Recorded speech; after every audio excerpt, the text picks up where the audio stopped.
সীমান্ত এলাকা থেকে সাবেক ভূমিমন্ত্রী নারায়ণ চন্দ্র আটক, রাজধানীতে গ্রেফতার সাবের হোসেন। শ্রীমঙ্গলে চলছে আগাম দুর্গাপূজা, নাটোরে সাড়া ফেলেছে ধানের প্রতিমা। গাজা ইসরায়েলি আগ্রাসনের 1 বছর, থামেনি হত্যাযজ্ঞ, প্রতিবাদে বিভিন্ন দেশে বিক্ষোভ।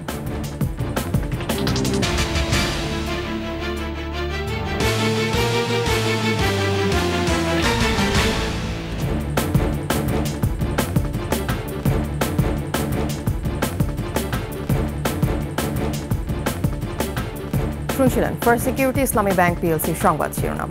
আমন্ত্রণ সকাল 9টার 21 সংবাদে, আপনাদের সাথে থাকছে আমি তাসনিম আফিফা।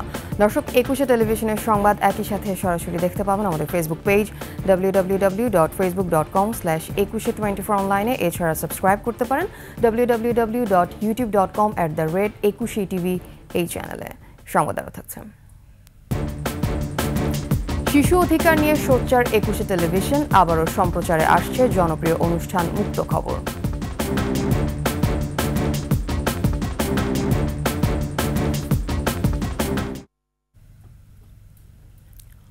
অবৈধভাবে ভারতে পালানোর সময় ঝিনাইদহের মহেশপুর সীমান্ত থেকে আটক করা হয়েছে সাবেক ভূমিমন্ত্রী নারায়ণ চন্দ্র চন্দকে। বিজিবি জিজ্ঞাসাবাদে দেশ থেকে পালানোর বিষয়ে স্বীকারোক্তি দিয়েছেন তিনি। রিপোর্ট মাহতাব মিনহাজের। নারায়ণ চন্দ্র চন্দ বেশ কয়েকবারের সংসদ সদস্য এবং আওয়ামী লীগ সরকারের 2 বারের মন্ত্রী। সবশেষ দায়িত্ব নেন ভূমি মন্ত্রণালয়ের। রোববার রাতে অবৈধভাবে পালানোর সময় ঝিনাইদহের মহেশপুর সীমান্ত থেকে বিজিবির হাতে আটক হন নারায়ণ চন্দ্র। আটকের পর বিজিবির জিজ্ঞাসাবাদে জানান কিভাবে সীমান্তে এলেন তিনি। সেখান থেকে আপনার কোথায়? সেখান থেকে আমরা গেছিলাম ওই যে কোন জায়গাটা তো নাম জানি না, ই করে ওই দালালরা নিয়ে গেছিল, নাম আর বলতে পারেন না। তখন ওখান থেকে মহেশপুর থেকে কি গাড়িতে আপনারা গেছেন? ওখান থেকে গেছিলাম ভ্যানে গেছি। তারপরে গেছিলাম ওইটা 3 চাকার সিএনজি। তো সিএনজি। আচ্ছা। জিজ্ঞাসাবাদে নিজের পরিচয় গোপন করতেও শোনা যায় নারায়ণ চন্দ্রকে। মাস্টার পরিচয় দিয়েছেন কেন? না, আমি প্রথমে বলছি আমি কি করতেন, আমি শিক্ষকতা করতাম। এ সময় স্বীকার করেন ভারতে পালানোর বিষয়টি। পাসপোর্ট বাতিল হয়ে গেছে, যে কারণে পাসপোর্ট তো এখন করতে পারছি না, মানে সঠিক কথা যেটা, যে কারণে ট্রিটমেন্ট হতে গেলে এবং আমি সঠিকভাবে খুবই। 29 সেপ্টেম্বর নারায়ণ চন্দ্র চন্দ সহ 18 জনের বিরুদ্ধে খুলনায় নারী ও শিশু নির্যাতন দমন ট্রাইব্যুনালে অপহরণের মামলা হয়। মাহতাব মিনহাজ, 21 টেলিভিশন, ঢাকা। সাবেক পরিবেশ মন্ত্রী সাবের হোসেন চৌধুরীকে গ্রেফতার করেছে আইন শৃঙ্খলা বাহিনী। আজ তাকে আদালতে নিয়ে রিমান্ড আবেদন করবে পুলিশ। বেশ কয়েকবারের সংসদ সদস্য এবং আওয়ামী সরকারের 2 বারের মন্ত্রী সাবের হোসেন সবশেষ দায়িত্ব নেন পরিবেশ মন্ত্রণালয়ের। রোববার সন্ধ্যায় রাজধানীর গুলশানের বাসা থেকে তাকে গ্রেফতার করে ডিবি কার্যালয়ে নিয়ে যায় মহানগর গোয়েন্দা পুলিশ। রাজধানীর খিলগাঁওয়ে প্রায় 9 বছর আগে কথিত বন্দুকযুদ্ধে নিহত হন খিলগাঁও থানা ছাত্রদলের তৎকালীন সভাপতি নুরুজ্জামান জনি। সেপ্টেম্বরে তার বাবা বাদী হয়ে সাবের হোসেন সহ 62 জনের বিরুদ্ধে মামলা করেন। এদিকে সাবেক প্রধানমন্ত্রী, মুখ্য সচিব ও এনবিআর চেয়ারম্যান নজিবুর রহমানকে গ্রেফতার করেছে ডিবি। রাতে রাজধানী ধানমন্ডি এলাকা থেকে তাকে গ্রেফতার করা হয়। মৌলভীবাজারে শ্রীমঙ্গলের মঙ্গলচণ্ডী মণ্ডপে শুরু হয়েছে আগাম দুর্গাপূজা। প্রথম দিন থেকে ভিড় করছেন সনাতন ধর্মাবলম্বীরা। দুর্গা প্রতিমা দেখে মুগ্ধ দর্শনার্থীরা। মৌলভীবাজার প্রতিনিধির তথ্যচিত্রে ডেস্ক রিপোর্ট। বৈদিক বিধান মতে দেবী দুর্গার রয়েছে 9টি রূপ। দুর্গার এই 9টি রূপের 9 দিন ব্যাপী পুজো শুরু হয়েছে শ্রীমঙ্গল উপজেলার সাতগাঁও ইউনিয়নের ইছামতি চা বাগানে। মায়ের কাছে এটাই প্রার্থনা করি যে যাতে পুজোটা খুব ভালোভাবে কাটে। আমার একটা ছোট বাচ্চা আছে, বাচ্চাকে নিয়ে আসছে পূজা দেখার জন্য, ভালোই লাগে। পৃথিবীতে শান্তি আনায় এবারের পূজার্চনার মূল লক্ষ্য বলে জানান প্রধান পুরোহিত। এগুলো আমরা আচরণ করি যেমন পরিবারে আমরা সুস্থ হই, আর এই একটা পরিবার যদি সুস্থ হয় তখন এলাকা, রাষ্ট্র, বিশ্ব শান্তিতে থাকতে পারে। আয়োজকরা জানান 14 বছর ধরে চলছে এই পূজা। ভক্তবৃন্দ এসে থাকেন, লক্ষ লক্ষ ভক্তবৃন্দের সমাগম হয় 9 দিন ব্যাপী, এবং এই একমাত্র একটা এই পূজা সারা বাংলাদেশে আমাদের এই ইছামতি চা বাগানের মঙ্গলচণ্ডী সেবাশ্রমে হয়ে থাকে। উৎসবকে ঘিরে নেওয়া হয়েছে নিরাপত্তা ব্যবস্থা, জানান জেলা প্রশাসক। আমাদের এখানে পূজা উদযাপন কমিটির নেতৃবৃন্দ আছেন। আমি অনুরোধ করব জেলা প্রশাসনের পক্ষ থেকে যে আপনারা প্রত্যেকটা যদি আপনারা সিসি ক্যামেরা বা আইপি ক্যামেরা যদি স্থাপন করতে পারেন তাহলে আমাদের জন্য খুবই ভালো হয়। Masum আলিসা, desk report, 21 television. নাটোরে ধান দিয়ে তৈরি করা হলো দুর্গা প্রতিমা। এই প্রতিমা গড়তে শিল্পী বিশ্বজিৎ পালের লাগে 50 কেজি ধান। নাটোর প্রতিনিধি নবীর রহমান পিপলুর তথ্যচিত্রে ডেস্ক রিপোর্ট। দুর্গা প্রতিমার গোটা অবয়ব জুড়ে শুধু ধান আর ধান। 1 মাসেরও বেশি সময় ধরে একটি করে ধান গেঁথে নিপুণ হাতের কারুকার্যে প্রতিমাটি তৈরি করেন শিল্পী বিশ্বজিৎ পাল। এজন্য তার ধান লেগেছে 50 কেজির মতো। দুর্গা, কার্তিক, সরস্বতী, লক্ষ্মী, গণেশ, অসুর, মহিষাসুর প্রতিমা তৈরির জন্য প্রথমে কাঠ, বাঁশ, পাট ও খড় দিয়ে ফ্রেম বা কাঠামো তৈরি করা হয়। পরে তাতে মাটি দিয়ে প্রতিমার আকৃতি আনা হয়। সেগুলো শুকিয়ে যাওয়ার আগেই নরম মাটিতে প্রতিমা জুড়ে ধান বসিয়ে দেয়া হয়। সামনের দিন যদি আরো কমিটির মানে উৎসাহ পাই তাহলে নতুন নতুন কিছু চিন্তা ভাবনা আছে, নতুন নতুন কিছু করার। বছর আমি প্রথম বাবার সাথে ধানের প্রতিমার কাজে সামিল হলাম, খুব ভালো লাগলো। শিল্পীর এমন শৈল্পিক কারুকার্যে মুগ্ধ দর্শনার্থীরা। ধান দিয়ে এত সুন্দর প্রতিমা তৈরি হয়েছে, আমরা দেখে আশ্চর্য হয়ে গেলাম। এটা তো কখনো শুনি নাই, ধান দিয়ে আবার প্রতিমা তৈরি হয়। এটা খুব ভালো লাগলো আমাদের শুনে। দেখতে পেলাম যে প্রতিমাটা খুব সুন্দর হয়েছে। বিশ্বজিতের ধানের গড়া দুর্গা প্রতিমার মূল্য 95,000 টাকা। পূর্বাপুরুষের থেকে হচ্ছে আমাদের কাজে, এখন ভাইদের হাতে এখন দিছি, ওরা বানাচ্ছে, ধান দিয়ে প্রতিমা তৈরি করেছে। দুর্গা প্রতিমাটি পূজায় এবার ভিন্ন মাত্রা যোগ করবে বলে জানান জেলা পূজা উদযাপন পরিষদের এই নেতা। এখানে শৈল্পিক দৃষ্টিকোণ থেকে হয়েছে। আমরা মনে করি সবগুলোই এই ধান দিয়ে তৈরি সহ সবগুলোই আমাদের সুন্দরভাবে দর্শকদের দৃষ্টি কাড়বে। নাটোর জেলায় এবার মোট 350টি পূজা মণ্ডপে পূজা অনুষ্ঠিত হবে। Masum আলিসা, desk report, 21 television.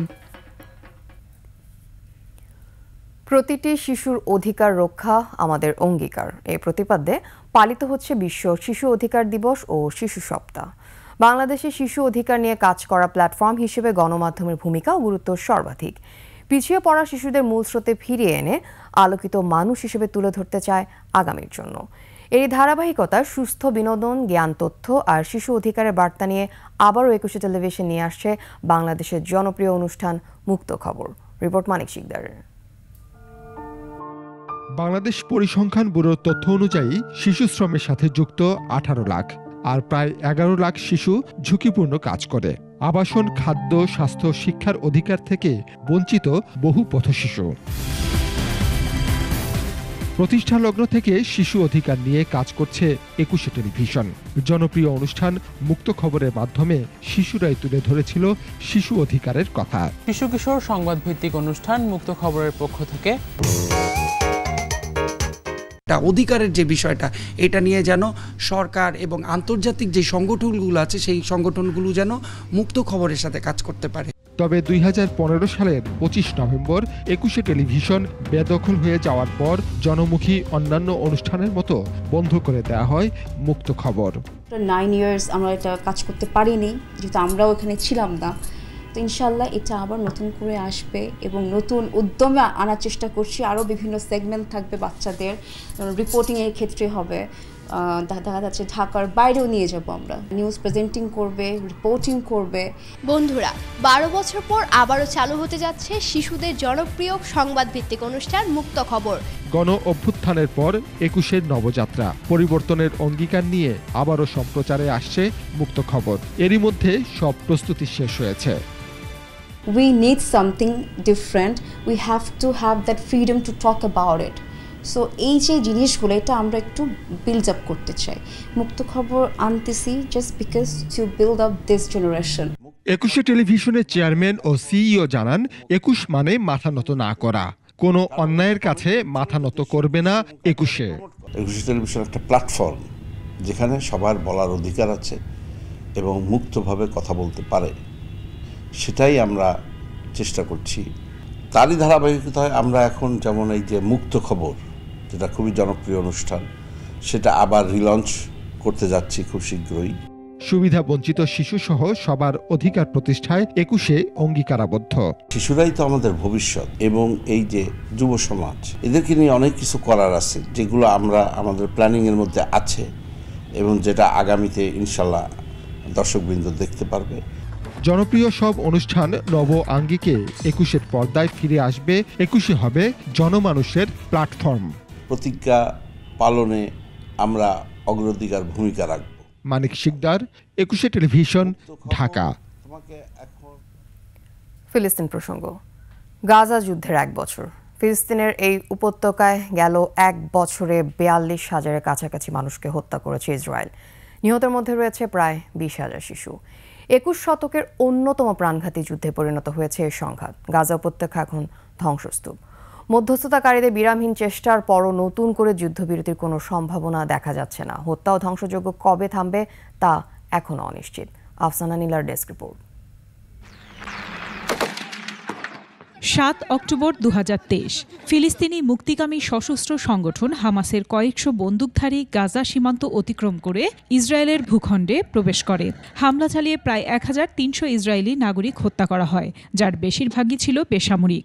এছাড়া 255 জন ইসরায়েলিকে জিম্মি করে নিয়ে যাওয়া হয়। বলা হয় দশকের পর দশক ধরে ফিলিস্তিনিদের ওপর চালানো নৃশংসতার জবাবে এই সামরিক অভিযান চালানো হয়। হামাসের হামলার প্রতিশোধ নিতে পরদিন থেকেই ইসরায়েল গাজায় প্রথমে বিমান হামলা, এরপর স্থলাভিযান শুরু করে। সমুদ্রপথেও হামলা শুরু হয়। নেতানিয়াহুর উন্মত্ততায় সেই থেকে নির্বিচার হামলা চালিয়ে ইতিমধ্যে 12 মাসে অন্তত 42,000 মানুষকে হত্যা করেছে ইসরায়েল, যার প্রায় 20,000 শিশু। সিংহভাগই বেসামরিক নাগরিক। আহত হয়েছেন প্রায় 95,000 ফিলিস্তিনি। ইসরায়েলের আগ্রাসনে গাজায় মৃত্যুর হার এবং জীবিতদের শোচনীয় জীবন ইরাক, ইউক্রেন ও মিয়ানমারের সহিংসতা ছাড়িয়েছে। দেশটির উপকূলীয় অঞ্চলে 23 লাখ মানুষের বাস, যার ভয়াবহ দুর্ভিক্ষ ও বিপর্যয়কর ক্ষুধার মুখোমুখি অবস্থার মধ্য দিয়ে যাচ্ছে। খাদ্য অনিশ্চয়তায় ভুগছে 96% মানুষ। জাতিসংঘের বিশেষজ্ঞরা বলছেন গাজার প্রত্যেক মানুষই এখন ক্ষুধার্ত। হামলায় জনাকীর্ণ উপত্যকার বিস্তীর্ণ এলাকা ধ্বংসস্তূপে পরিণত হয়েছে। দখলদার ইসরায়েলি বাহিনীর বর্বরতার বিধ্বস্ত বাড়িঘর পুনর্নির্মাণ করতে 80 বছর সময় লাগতে পারে। এক্ষেত্রে ব্যয় হতে পারে প্রায় 30 থেকে 40 মিলিয়ন ডলার, এমনটি জানিয়েছে জাতিসংঘ। গাজার অন্তত 40টি স্বাস্থ্য অবকাঠামো বন্ধ হয়ে গেছে। একদিকে বাস্তুহারা মানুষ, অন্যদিকে চরম বেকারত্ব। চলমান সংঘাতে ওই অঞ্চলে বেকারত্বের হার প্রায় 80% পৌঁছেছে বলে জানিয়েছে জাতিসংঘ। ইসরায়েলি বাহিনীর নির্বিচার হামলায় 1 বছর হলেও যুদ্ধ থামার কোনো ইঙ্গিত পাওয়া যাচ্ছে না এখনো। প্রাণহীন নগরীতে এখন উদ্বাস্তু গাজার প্রায় সব বাসিন্দা। আফসানা নীলা, ডেস্ক রিপোর্ট, 21 টেলিভিশন। সংবাদে নিচ্ছি বিরতি, বিরতির পর্যায়ে থাকবে। সুন্দরবনে বেড়েছে বাঘের সংখ্যা, টিকে থাকা নিয়ে শঙ্কায় পরিবেশবিদরা।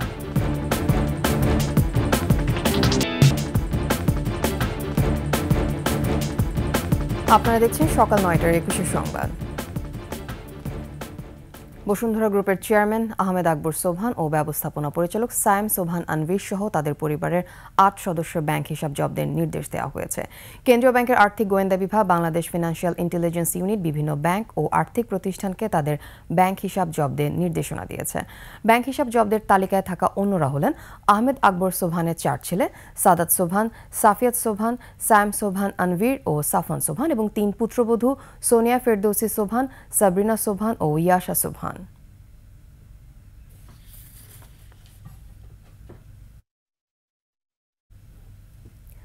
শেষ হয়েছে ক্যামেরা ট্র্যাপিং পদ্ধতিতে সুন্দরবনের বাঘ গণনা। মঙ্গলবার ফলাফল প্রকাশ করা হবে। বন বিভাগ বলছে 6 বছরের ব্যবধানে এবার বেড়েছে বাঘের সংখ্যা। তবে পরিবেশবিদরা মনে করছেন সুন্দরবনে বাঘের সংখ্যা বাড়ার আভাস মিললেও টিকে থাকা নিয়ে আছে সংশয়। বাংলা প্রতিনিধি আবুল হাসানের তথ্য ছবিতে ডেস্ক রিপোর্ট। 2018 সালে 2 দফা গণনা হয়েছিল সুন্দরবনের বাঘ। 2023 সালের নভেম্বরে তৃতীয়বারের মতো আবারও সুন্দরবনে বাঘ গণনা শুরু হয়, চলে 2024 সালের ফেব্রুয়ারি পর্যন্ত। সুন্দরবনের খুলনা, সাতক্ষীরা ও বাগেরহাটে 639টি গ্রিডে 1200 ক্যামেরা বসিয়ে সংগ্রহ করা হয় বাঘের ছবি। ক্যামেরা ট্র্যাপিংয়ে প্রাথমিকভাবে বিভিন্ন প্রজাতির প্রাণীর 10.5 লাখের বেশি ছবি পাওয়া যায়। তা থেকে 7,500 বাঘের ছবি নিয়ে চলে বিশ্লেষণ। পরিবেশবিদরা বলছেন, বাঘের সংখ্যা বাড়ার সুখবর থাকলেও হুমকিগুলো রয়েছে আগের মতোই। বাংলাদেশের ফুসফুস সুন্দরবনের পর্যটন শিল্পের বিকাশ ঘটাতে হবে। সুন্দরবনের আশেপাশে যে গ্রামগুলি আছে সেইগুলোকে ইকো ভিলেজ ট্যুরিজম সেন্টারে পরিণত করতে হবে। অতিমাত্রায় জলোচ্ছ্বাস এবং এর কারণে অনেক সময় বাঘের যে আবাসস্থলগুলো এগুলো ইনান্ডেটেড হয়ে এটা অনেকখানি নষ্ট হয়ে যাচ্ছে। আর দ্বিতীয় আরেকটা যে জিনিস ঘটছে সেটা হচ্ছে লবণাক্ততা বৃদ্ধির কারণে ভেজিটেশনে পরিবর্তন আসছে এবং ভেজিটেশনের উপরে নির্ভরশীল যে প্রাণীরা, বিশেষ করে হরিণ এবং শূকর যেগুলো বাঘের প্রধান খাবার, সেগুলো কিন্তু আস্তে আস্তে কিছু কিছু জায়গায় কমে যাচ্ছে। বন কর্মকর্তারা আশা করছেন, আগের 2 জরিপে বাঘের সংখ্যা কম পাওয়া গেলেও এবার তা বেড়েছে। মোট বাঘের সংখ্যায় এর প্রতিফলন ঘটবে বলেও জানান তারা। বিভিন্ন বন্যপ্রাণীর ছবি পেয়েছি, বাঘের ছবি পেয়েছি, বাঘের বাচ্চার ছবি পেয়েছি। এটা আমাদের জন্য এবার একটি ইউনিক কাজ হয়েছে। 2015 এবং 2018 সালের তুলনায় আমরা এবার অনেক বেশি অর্গানাইজড ওয়েতে এই কাজটা শেষ করতে সক্ষম হয়েছি। সুন্দরবনের বাঘ গণনা ও বাঘ সংরক্ষণ নামে 2টি মেগা প্রকল্পে খরচ হয় 36 কোটি টাকা। ক্যামেরা ট্র্যাপিং এর মাধ্যমে 3 বছর ধরে বাঘ গণনা করছে বন বিভাগ।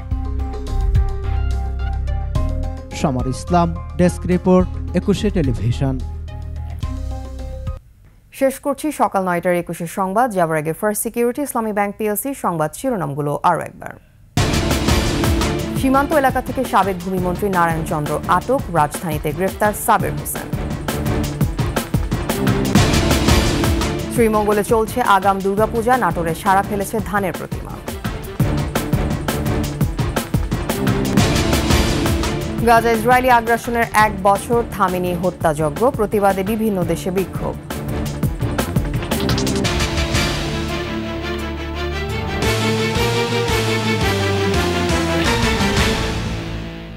সর্বশেষ খবর জানতে ডায়াল করুন 2021 নম্বরে, আর ভিজিট করুন 21-tv.com এই ওয়েবসাইটে।